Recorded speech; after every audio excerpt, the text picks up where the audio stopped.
میرے پیارے آقا صلی اللہ تعالی علیہ وسلم کے پیارے دیوانوں، انسان جب کسی کو بہت بڑا سمجھتا ہے تو اس کے قریب رہنے کی کوشش کرتا ہے، کبھی وہ چاہتا ہے کہ اس کا قرب مستقل رہے، جسم کا فاصلہ رہے تو کوئی بات نہیں، لیکن اس کے دل کے قریب رہے، اس کی یادوں میں رہے۔ لیکن اس کے لیے بڑی قربانیاں دینی پڑتی ہیں، بڑی محنتیں کرنی پڑتی ہیں، بڑی مشقتیں کرنی پڑتی ہیں، تب جا کر کسی بڑے کا قرب دنیا میں چند دنوں کے لیے، چند ساعتوں کے لیے نصیب ہوتا ہے۔ لیکن اگر ہم دیکھیں تو دنیا میں اللہ عز و جل نے رسول اعظم صلی اللہ علیہ وسلم سے بڑھ کر کسی کو نہیں بنایا، نہ پیدا فرمایا۔ بعد از خدا بزرگ توئی قصہ مختصر، اللہ کے بعد جس کا سب سے بڑا مرتبہ ہے وہ مدینے کے تاجدار صلی اللہ علیہ وسلم کا مرتبہ ہے۔ اب میں آپ سے پوچھنا چاہتا ہوں، دنیا میں جب کبھی انسان کو کوئی مصیبت لاحق ہوتی ہے تو اپنے بڑے کو یاد کرتا ہے اور سوچتا ہے کہ وہ قریب ہوتے تو مصیبت ٹل جاتی، وہ سامنے ہوتے تو مصیبت ٹل جاتی۔ کبھی ماں کو یاد کرتا ہے، کبھی باپ کو یاد کرتا ہے، کبھی بچے کو یاد کرتا ہے، کبھی بیوی کو یاد کرتا ہے، لیکن یہ سارے رشتے میدان قیامت میں قربت دیتے ہوئے نظر نہیں آئیں گے، بلکہ فاصلہ بڑھاتے نظر آئیں گے۔ ماں بچے سے بھاگ رہی ہوگی، بیٹا باپ سے بھاگ رہا ہوگا، دوست دوست سے بھاگ رہا ہوگا، اور قیامت کے سخت ترین حالات کے اندر کسی کا قرب جلدی سے نصیب نہ ہو سکے گا، اور آدمی ہزار کوشش کرے رشتے پرائے ہوتے دکھائی دیں گے، لیکن ایک ذات ایسی ہے جس کے قرب کے حوالے سے آدمی تصور کرے اور قربت نصیب ہو جائے تو میدان قیامت میں اس کی نجات کا سامان بن جائے۔ اب رسول اعظم صلی اللہ علیہ وسلم کی رسائی اللہ کی بارگاہ میں بے پناہ، اعلیٰ حضرت عظیم البرکت امام عشق و محبت کہتے ہیں، سنتے ہیں کہ محشر میں صرف ان کی رسائی ہے، گر ان کی رسائی ہے لو جب تو بنائی ہے۔ میرے پیارے آقا صلی اللہ تعالی علیہ وسلم کے پیارے دیوانوں، جب رب جلال میں ہوگا اس وقت رب کی غضب کو اور جلال کو ٹھنڈا کرنے والی اگر کوئی ذات ہوگی تو مدینے کے تاجدار صلی اللہ علیہ وسلم کی۔ اب حضور فرماتے ہیں صلی اللہ علیہ وسلم، جو شخص یہ چاہتا ہو کہ قیامت میں اسے میرا قرب نصیب ہو جائے، اسے چاہیے کہ وہ مجھ پر کثرت سے درود شریف پڑھے۔ تو میدان قیامت میں رسول اعظم صلی اللہ علیہ وسلم کا قرب کام آئے گا، میدان قیامت میں آقا کریم صلی اللہ علیہ وسلم کام آئیں گے۔ تو ہمیں اگر آقا کریم صلی اللہ علیہ وسلم کا قرب مدینے میں چاہیے تو آج سے زبان سے گانوں کی چھٹی کر دو اور مصطفیٰ کے ذکر کو، درود و سلام کو اپنی عادت بنا لو۔ یہ عادت اگر رہے گی تو دنیا میں بھی کامیاب اور آخرت میں بھی کامیاب ہو جائیں گے۔ آئیے محبت کے ساتھ آقا کریم صلی اللہ علیہ وسلم کی بارگاہ میں تحفہ درود و سلام پیش کرنے کی سعادت حاصل کریں۔ الصلاۃ والسلام علیک یا رسول اللہ، الصلاۃ والسلام علیک یا حبیب اللہ، الصلاۃ والسلام علیک یا نبی اللہ، الصلاۃ والسلام علیک یا نور اللہ، وعلی آلک و اصحابک یا حبیب اللہ، صلی اللہ تعالی علیہ وسلم۔ میرے پیارے آقا صلی اللہ تعالی علیہ وسلم کے پیارے دیوانوں، رب قدیر جل جلالہ نے آقا کریم صلی اللہ علیہ وسلم کے واسطے سے ہمیں بہت ساری نعمتیں عطا فرمائیں۔ ان نعمتوں کا نہ شمار کیا جا سکتا ہے، نہ احاطہ کیا جا سکتا ہے، نہ کما حقہ شکر ادا کیا جا سکتا ہے۔ یاد رکھیں جتنی بھی نعمتیں اللہ نے عطا فرمائی ہیں ذات دینے والی اللہ کی ہے، لیکن تقسیم کرنے والی ذات مدینے کے تاجدار کی ہے۔ خود رسول اعظم صلی اللہ علیہ وسلم فرماتے ہیں انما انا قاسم واللہ یعطی، اللہ ہی دینے والا ہے اور میں ہی بانٹنے والا ہوں۔ اب آئیے ہم سمجھتے ہیں، آج میں ایک نعمت کا تذکرہ آپ کے سامنے کروں گا اور پھر اس نعمت کا احساس دلانے کی کوشش کروں گا اور اس نعمت کی فضیلت کے بارے میں کچھ باتیں آپ کی سماعتوں کے حوالے کروں گا تاکہ آپ محسوس کر سکیں لاشعوری طور پر جس نعمت سے استفادہ کرتے ہیں اس نعمت کا مقام اللہ اور اس کے رسول کے نزدیک کیا ہے۔ قرآن کہتا ہے وَلَقَدْ آتَيْنَاكَ سَبْعًا مِنَ الْمَثَانِي وَالْقُرْآنِ الْعَظِيمِ، اور بے شک ہم نے آپ کو 7 دہرانے والی آیتیں عطا فرمائیں اور عظمت والا قرآن۔ یہ 7 آیتیں جسے دہرائی جاتی ہیں وہ کون سی ہیں؟ تو میرے پیارے آقا صلی اللہ علیہ وسلم کے پیارے دیوانوں، اس سے مراد سورہ فاتحہ ہے۔ ہر رکعت کے اندر یہ آیت، یہ سورت پڑھی جاتی ہے اور بار بار یہ سورت پڑھی جاتی ہے۔ اس سورہ مبارکہ کے حوالے سے رسول اعظم صلی اللہ تعالی علیہ وسلم ارشاد فرماتے ہیں یہ ام القرآن ہے، یعنی سارے قرآن کا علم اللہ نے اس سورہ کے اندر جمع فرما دیا ہے۔ اور میرے پیارے آقا صلی اللہ علیہ وسلم کے پیارے دیوانوں، اس میں 7 آیتیں ہیں۔ جو شخص سورہ فاتحہ کی 7 آیتوں کی تلاوت کرتا ہے اللہ تعالیٰ جہنم کے 7 دروازے اس پر بند کر دیتا ہے۔ علامہ اسماعیل حقی رحمت اللہ تعالی علیہ نے سورہ فاتحہ کے بارے میں اور علامہ جلال الدین سیوطی رحمت اللہ تعالی علیہ نے سورہ فاتحہ کے ناموں کے بارے میں فرمایا کم و بیش اس کے 20 نام ہیں۔ یہ سورۃ الشفا بھی ہے، یہ سورۃ الفاتحہ بھی ہے، یہ سورۃ الوافیہ بھی ہے، یہ سورۃ الکافیہ بھی ہے، یہ سورۃ الرقیہ بھی ہے، یہ 7 مثانی ہے۔ یہی واحد وہ سورت ہے جو 2 مرتبہ نازل ہوئی، مکہ میں بھی نازل ہوئی اور مدینے میں بھی نازل ہوئی۔ میرے پیارے آقا صلی اللہ تعالی علیہ وسلم کے پیارے دیوانوں، علامہ اسماعیل حقی رحمت اللہ تعالی علیہ تفسیر روح البیان کے اندر ارشاد فرماتے ہیں اگر کوئی شخص پاک برتن میں پاک پانی سے پاک برتن میں اس سورہ مبارکہ کو لکھے اور اس کے بعد پاک پانی سے اس برتن کو دھوئے اور اس کے بعد اس پانی کو مریض کے چہرے پر لگا دے تو اللہ اسے شفا عطا فرما دے گا۔ اور فرمایا گیا اگر کوئی شخص چینی کے برتن میں، کانچ کے برتن میں مشک سے سورہ فاتحہ لکھے اور عرق غلاب سے اسے دھوئے اور اس کے بعد وہ پانی کند ذہن بچے کو اگر پلا دیا جائے 7 دن تک تو اس کی یادداشت اتنی اسٹرانگ ہو جائے گی جو ایک بار پڑھے گا اسے یاد ہو جائے گا۔ میرے پیارے آقا صلی اللہ تعالی علیہ وسلم کے پیارے دیوانوں، آپ اندازہ لگائیں یہ سورہ فاتحہ اللہ نے عطا فرمائی، رسول اعظم صلی اللہ علیہ وسلم کے ذریعے عطا فرمائی، آقا کریم صلی اللہ علیہ وسلم کے صدقے میں عطا فرمائی۔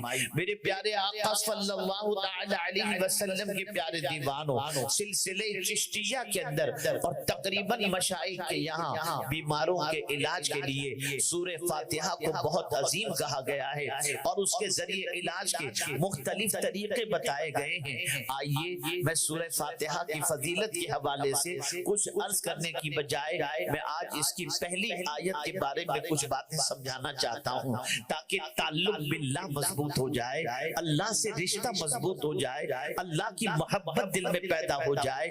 اللہ عز و جل نے اپنے محبوب صلی اللہ علیہ وسلم کو یہ 7 آیتوں والی سورت، یہ دہرائی جانے والی آیتوں والی سورت جو اللہ نے عطا فرمائی ہے، اس کی پہلی آیت پر دیکھیں، غور کریں۔ اللہ عز و جل نے فرمایا الحمدللہ رب العالمین، یہ سورہ فاتحہ کی پہلی آیت ہے۔ اللہ اکبر، تمام خوبیوں کا مالک کون ہے؟ تمام تعریف کا مالک کون ہے؟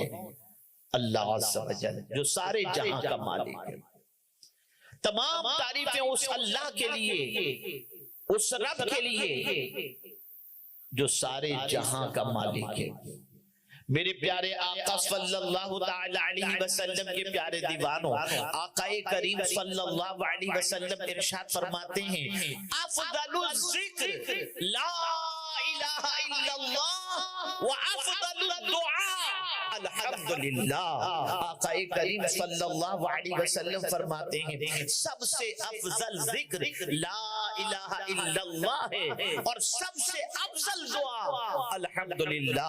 اب اگر کوئی شخص کھانے کے بعد الحمدللہ پڑھتا ہے، پانی پینے کے بعد الحمدللہ پڑھتا ہے، نئے لباس سے بہتر کرنے کے بعد الحمدللہ پڑھتا ہے، صبح اٹھنے کے بعد الحمدللہ پڑھتا ہے، تو حضور صلی اللہ علیہ وسلم فرماتے ہیں اللہ عز و جل کو نعمت دے کر جتنی خوشی نہیں ہوتی اتنی بندے کا الحمدللہ کہنے پر میرا مولا خوش ہو جاتا ہے۔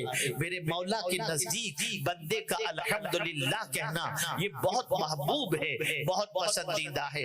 اب حمد اور شکر، ان دونوں چیزوں کو تھوڑی سی سمجھنے کی کوشش کریں۔ حمد کہتے ہیں کسی کی ذاتی خوبیوں کی بنیاد پر اس کی تعریف کی جائے، اسے کہتے ہیں حمد، اور کسی کے احسانات کے بدلے میں اس کی تعریف کی جائے اسے کہتے ہیں شکر۔ ذاتی خوبیوں کی بنیاد پر تو میرے رب کی جو ذات ہے اس میں جتنی بھی خوبیاں ہیں وہ کسی کی دی ہوئی نہیں، میرے مولا کے پاس ساری خوبیاں خود اپنی ہی ہیں اور وہ ذات وحدہ لا شریک ہے۔ اب میرے پیارے آقا صلی اللہ تعالی علیہ وسلم کے پیارے دیوانوں سمجھنے کی کوشش کریں۔ الحمدللہ بظاہر یہ ایک چھوٹا سا جملہ نظر آتا ہے، لیکن اس کی معنویت کو سمجھنا ہے، اس کے مقام اور مرتبے کو سمجھنا ہے۔ تو آئیے حضرت آدم علیہ السلام کی طرف ہم چلتے ہیں۔ اللہ اکبر، حضرت آدم علیہ السلام کے جسد خاکی میں جب روح پھونکی گئی اور اس کے بعد آپ کو چھینک آئی تو آپ نے اپنی زبان سے کہا الحمدللہ۔ میرے مولا کو یہ کہنا اتنا پسند آیا کہ سورہ فاتحہ کی ابتدا اسی حضرت آدم علیہ السلام کے جملے سے فرما دی، اور الحمدللہ۔ اب بندہ جب کوئی الحمدللہ کہتا ہے، الحمدللہ رب العالمین کہتا ہے، تو میرے مولا کی رحمت کو جوش آتا ہے اور اس تعریف کرنے والے بندے کو اللہ تعالیٰ مزید نعمتوں سے مالا مال فرما دیتا ہے۔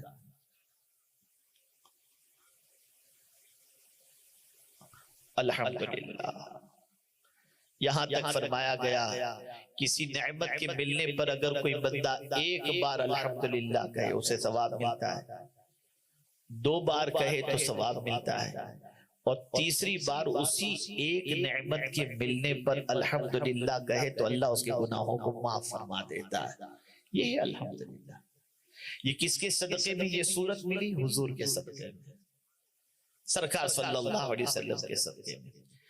اب الحمدللہ تمام خوبیاں اللہ کے لیے، اللہ معبود برحق جس کی بندگی کی جائے، جو ہمارا معبود ہے، جو ہمارا معبود برحق ہے، اسی کی بندگی، اسی کی عبادت ہمیں کرنی ہے اور ہم کرتے ہیں۔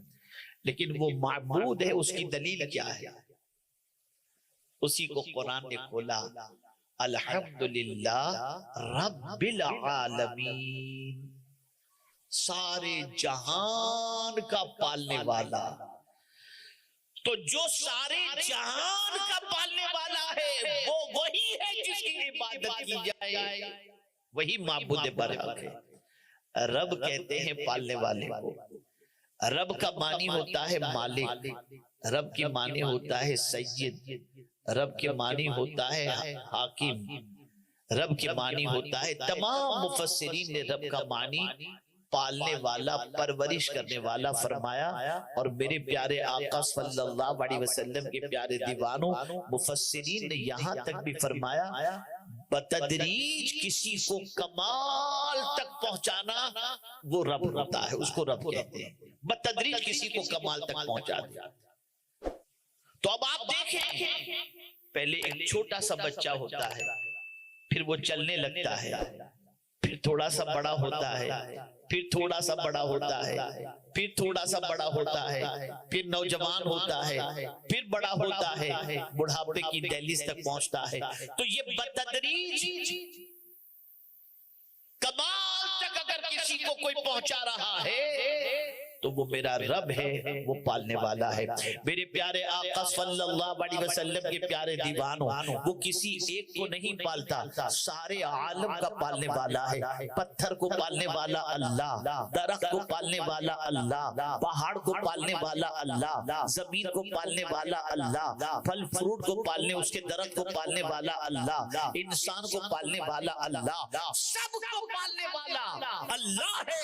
18,000 کم و بیش عالم ہیں، ان سارے عالم کو پالنے والا اگر کوئی ہے تو اللہ عز و جل ہے۔ پتہ چلا جو پالنے والا ہے وہی عبادت کا حقدار ہے، اسی کی بندگی کی جائے۔ میرے پیارے آقا صلی اللہ تعالی علیہ وسلم کے پیارے دیوانوں، ہم نے کبھی سوچا کہ ہم ماں کے شکم میں تھے، وہاں ہمیں کون پال رہا تھا؟ وہ اللہ عز و جل کی ذات تھی جو ماں کے شکم کے اندر ہماری پرورش فرما رہی تھی۔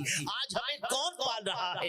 اللہ رب العزت جل جلالہ پال رہا ہے۔ میرے پیارے آقا صلی اللہ تعالی علیہ وسلم کے پیارے دیوانوں، آپ ذرا سوچو، پالنے والی ذات اللہ کی ہے، وہ ہماری پرورش فرما رہا ہے، ہمیں جو ہے کمال تک لے جا رہا ہے۔ چلنے کا ڈھنگ اس نے عطا فرمایا، پیر میں قوت اس نے عطا فرمائی، یادداشت اس نے عطا فرمائی، رزق اس نے عطا فرمایا۔ اور میرے پیارے آقا صلی اللہ علیہ وسلم کے پیارے دیوانوں، پورے بدن میں قوت اگر کسی نے عطا فرمائی ہے تو وہ اللہ رب العزت جل جلالہ نے۔ آج وہی تو ہمیں پال رہا ہے، اور پھر یہی نہیں کہ ہمیں پال رہا ہے، ہماری اولاد کو بھی وہی پال رہا ہے، ہماری بیوی کو بھی وہی پال رہا ہے، ہمارے بچوں کو بھی وہی پال رہا ہے، ہمارے رشتہ داروں کو وہی پال رہا ہے، وہی پالنے والا ہے۔ میرے پیارے آقا صلی اللہ تعالی علیہ وسلم کے پیارے دیوانوں، کتنے تعجب کی بات ہے، اگر چند دنوں کی روٹیاں کوئی دے دے تو ہم اس کے حکم کی نافرمانی نہیں کرتے، چند دنوں کی ملازمت اگر کہیں مل جائے تو اس سیٹ کی بات ہم نہیں ٹالتے، لیکن جو رب ماں کی گود سے لے کر زندگی کی آخری سانس تک ہمیں پال رہا ہے، آج بندے کی پوزیشن کیا ہے؟ وہ بندہ جس کو اللہ پال رہا ہے، بندہ اس کی بات سننے کو تیار نہیں، اس کے فرامین پر عمل کرنے کے لیے تیار نہیں، اس کی نافرمانی ہو جائے تو اس سے معافی مانگنے کے لیے تیار نہیں۔ کتنی حیرت کی بات ہے، پال خدا رہا ہے، فرمان شیطان کا تم مان رہے ہو، پال خدا رہا ہے، اس کے ارشاد کے خلاف زندگی گزار رہے ہو۔ ایک واقعے کے ذریعے آپ کے دل و دماغ کو تھوڑا سا اللہ عز و جل کے فرمان پر عمل کی طرف مائل کرنے کی کوشش کر سکوں۔ اللہ اکبر، اس واقعے کے ذریعے اگر آپ کا دل و دماغ پرفیکٹ ہو جائے اور سوچ درست ہو جائے تو میں یقین کے ساتھ کہہ سکتا ہوں کہ انشاءاللہ آج کے بعد یہاں سے اٹھیں گے تو جیسے ہی کہیں سے اللہ کا حکم آپ کے کانوں سے ٹکرائے گا آپ اس پر عمل کرنے کی کوشش کریں گے۔ دیکھیے نا، مولانا روم رحمت اللہ تعالی علیہ فرماتے ہیں کہ سلطان محمود ان کا غلام تھا ایاز، کوئی خاص پڑھا لکھا نہیں تھا وہ، لیکن محمود انہیں بہت چاہتے تھے اور ایاز اپنے مالک کی بڑی وفاداری کا مظاہرہ کرتے۔ لیکن معاشرین جو تھے، دربار کے جو لوگ تھے، ان کے دلوں میں ایاز کے سلسلے میں تھوڑا سا حسد تھا کہ آخر سلطان محمود جو ہے وہ ایاز کو اتنا کیوں چاہتے ہیں۔ ایک مرتبہ توجہ چاہوں گا، سلطان محمود نے ایک قیمتی ہیرا سامنے رکھا اور اپنے جتنے خدام تھے ان سے فرمایا اس ہیرے کو توڑو۔ ایک ایک کر کے آتے گئے اور سب نے معذرت چاہی اور سب نے کہا کہ حضور یہ اتنا قیمتی ہیرا ہم کیسے توڑ سکتے ہیں۔ سب آتے گئے، معذرت چاہ کر کے چلے جاتے رہے، لیکن جب ایاز کی باری آئی تو ایاز نے ہتھوڑا لیا اور ہیرے کو توڑ دیا۔ قیمتی ہیرا ٹوٹ گیا، چکنا چور ہو گیا۔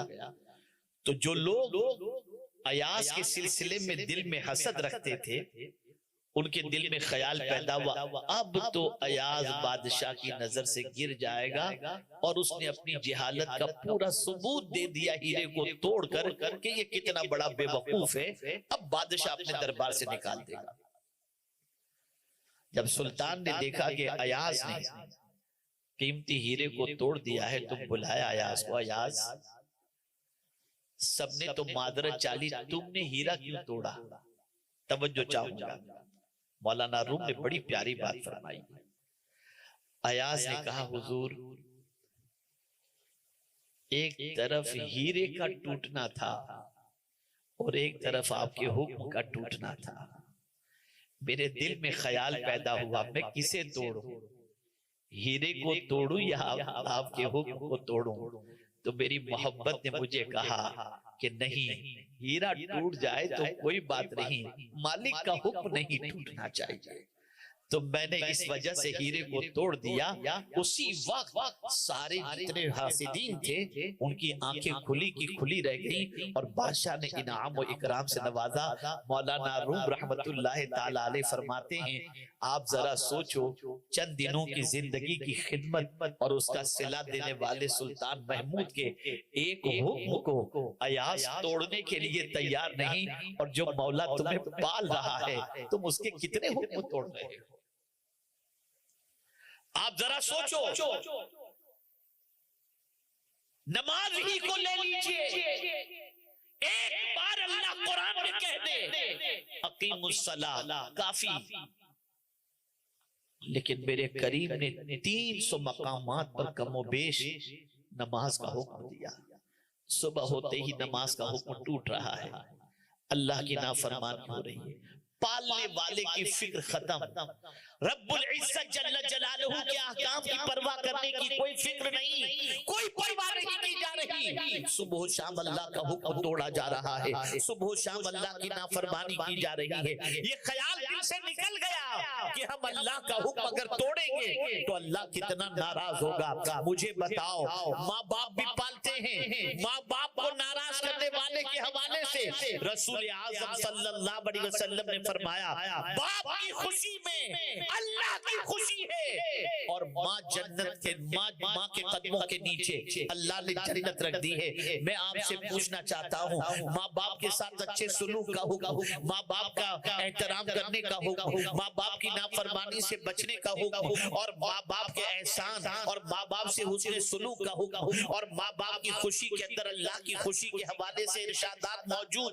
میں پوچھنا چاہتا ہوں اے رسول اعظم صلی اللہ علیہ وسلم کے پیارے دیوانوں، ماں باپ کب تک کیا پالتے ہیں، کتنا پالتے ہیں، کس طرح سے پالتے ہیں؟ تو جب تم کھانے کے لائق ہوئے تمہیں غذا عطا کر دی، جب تم پینے کے لائق ہوئے تمہیں پانی عطا کر دیا، لیکن ماں کے پیٹ کے اندر کون پال رہا ہے؟ تم ماں سے دور ہو تمہیں کون کھلا رہا ہے؟ تم باپ سے دور ہو تمہیں کون کھلا رہا ہے؟ ارے ماں باپ کا انتقال ہو گیا تو تمہاری پرورش کون کر رہا ہے؟ وہ پالنہار حقیقی کر رہا ہے، معبود برحق کر رہا ہے، احکم الحاکمین کر رہا ہے۔ میرے پیارے آقا صلی اللہ تعالی علیہ وسلم کے پیارے دیوانوں، ضرورتی صبر کی ہے، جو ہمیں پال رہا ہے اس کی حکم کی نافرمانی، اس کے حکم کو جو ہے وہ توڑنا نہیں چاہیے، اس کی فرما برداری کرنی چاہیے۔ میرے پیارے آقا صلی اللہ علیہ وسلم کے پیارے دیوانوں، آپ ذرا دیکھیں نا، حضرت ابراہیم ابن ادہم رحمت اللہ تعالی علیہ اپنے غلام سے پوچھتے ہیں کیا کھاؤ گے؟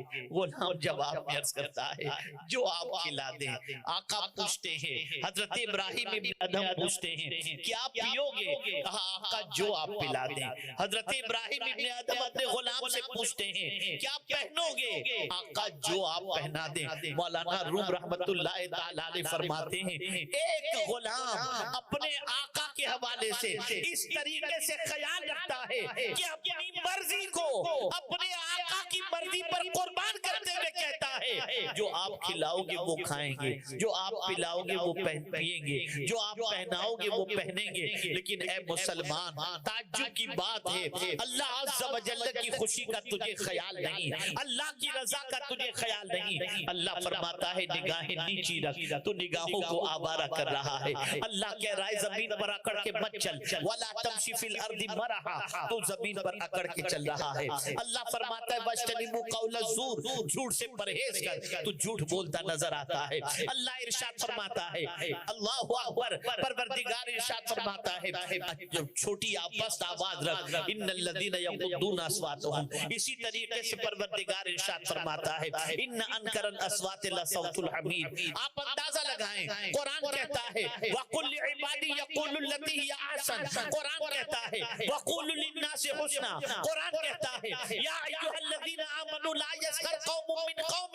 آپ اندازہ لگائیں، یہ سارے ارشادات اللہ عطا فرما رہا ہے، لیکن بندے کی پوزیشن یہ ہے ایک حکم نہیں توڑتا، ایسا لگتا ہے معاذ اللہ کہ اللہ کا کوئی حکم ایسا اس کی نظر میں ہے ہی نہیں جس پر وہ عمل کرے۔ بات ساری شیطان کی مان رہا ہے، صبح اٹھتا ہے تو شیطان کے نقش قدم پر، شیطان جو کہہ دے الشیطان یعدکم الفقر ویامرکم بالفحشاء، شیطان برائی کا حکم دیتا ہے اور مسلمان ہے کہ برائی کے راستے پہ جا رہا ہے، بدکرداری کے راستے پہ جا رہا ہے، روزانہ رات کو اپنی نگاہوں کو گندی کر رہا ہے اور اپنے دامن پر گناہوں کے دھبوں میں اضافہ کر رہا ہے۔ اے رسول اعظم کے دیوانوں، پالنے والی ذات خدا کی ہے، پرورش کرنے والی ذات خدا کی ہے، زندگی دینے والی ذات خدا کی ہے، سب کچھ اللہ عز و جل فرما رہا ہے، لیکن ہم ہیں کہ اپنے رب کے حکم کا کوئی لحاظ نہیں رکھتے، اس کے حکم کی نافرمانی کر کے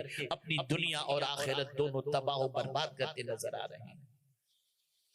میرے پیارے آقا صلی اللہ تعالی علیہ وسلم کے پیارے دیوانوں، رب ہمیں پال رہا ہے، اللہ ہمیں پال رہا ہے،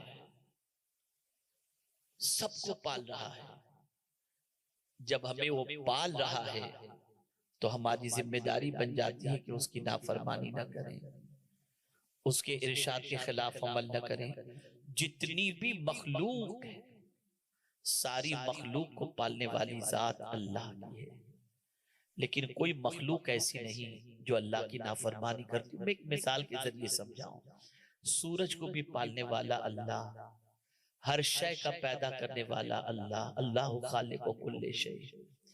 ایک آدمی کو کتنا کانفیڈنس ہے، کتنا یقین ہے، تقویم بنانے والا اور آپ ہم سب کی پوزیشن دائمی تقویم پر اتنے بھروسے والی ہے کہ ہم جو دائمی تقویم ہے اس میں اگر غروب سورج غروب ہونے کا وقت 6:15 لکھا ہوا ہے تو ہم رمضان کا ٹائم ٹیبل بناتے ہیں تو وہی وقت مینشن کرتے ہیں، اندر سے ہمارا ضمیر کہتا ہے سورج نہ 1 منٹ پہلے غروب ہوگا نہ 1 منٹ بعد میں غروب ہوگا، جو وقت لکھا گیا ہے اسی وقت پر غروب ہوگا۔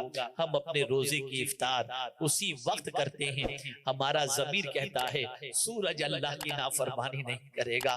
حیرت کی بات ہے وہ سورج جس کو اللہ نے ہمارے لیے پیدا کیا، یاد رکھیں ساری اللہ عز و جل نے زمین و آسمان کے اندر جو کچھ بھی ہے وہ بندوں کے لیے پیدا کیا، لیکن وہ ساری چیزیں جو ہمارے لیے اللہ نے پیدا فرمائی ہیں وہ سب تو اللہ کی بات مان رہی ہیں، لیکن ہمارا حال یہ ہے کہ ہمیں اشرف المخلوقات بنایا لیکن ہم اللہ کی بات ماننے کے لیے تیار نہیں، ہر گناہ سے دامن آلودہ ہوتا جا رہا ہے، ہر نافرمانی کے شکار ہم ہوتے جا رہے ہیں۔ آج اگر معاشرے کا جائزہ لیا جائے تو العیاذ باللہ گناہوں کے دلدل میں اتنے ڈوب چکے ہیں کہ جس کی کوئی انتہا نہیں۔